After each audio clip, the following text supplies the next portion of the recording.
Sa ibang balita, mahigit 100 Hawksbill turtle hatchlings pinakawalan sa Davao City bilang bahagi ng mga pagsisikap para sila'y maparami pa at maprotektahan. Silipin yan sa sentro ng balita ni Israel Damaulao ng PTV Davao.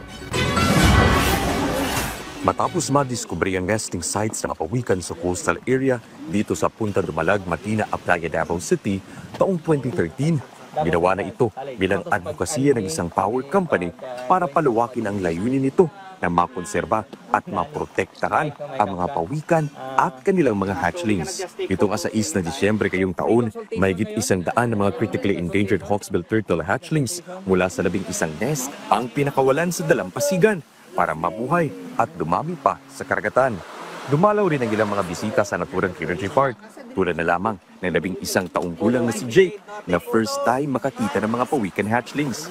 Kaya para sa kanya, mahalaga ang pagsali nito sa hatchlings release. It's been pretty cool. It's nice to see the turtles go into the ocean and live.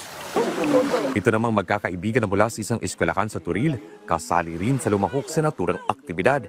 Anila, isa itong importanteng hakbang para mapaalala sa mga tao, lalo na sa mga kabataan, ang pagkonserba at pagprotekta sa mga pawikan.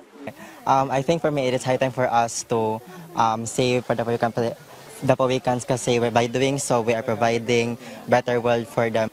As we are future educators, we should be aware of the progress of our nature. So as youth, we must empower the individuals. Dapat makabalo sila na unsa na jud ang status and unsa dapat atong mahimo para sa kinaiyahan. Sa kabuuan, nasa 11,000 hatchlings na ang mga napakawalan. Isang palatandaan sa patuloy nilang pagsisikap para sa konserbasyon ng mga pawikan.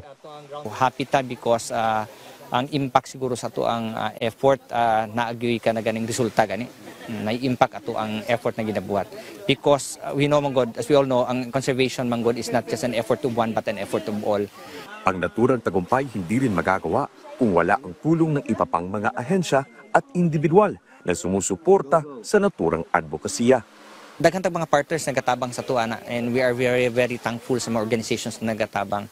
It is very important na ato po silang invite during kanang releasing, especially kanang mga ilang mga anak, mga relatives nila, na mga anything bata, pero magdala sila bata importante kaysa mo na because ang bata mong nag-absorb o kanang ganing mga good mga information. Ang pagpapalakas pa at suporta sa Ridge to Reef ay hakbang tungo konserbasyon sa mga pawikan sa coastal area ng lungsod. Israel Damaulao para sa Pambansang TV sa Bagong Pilipinas.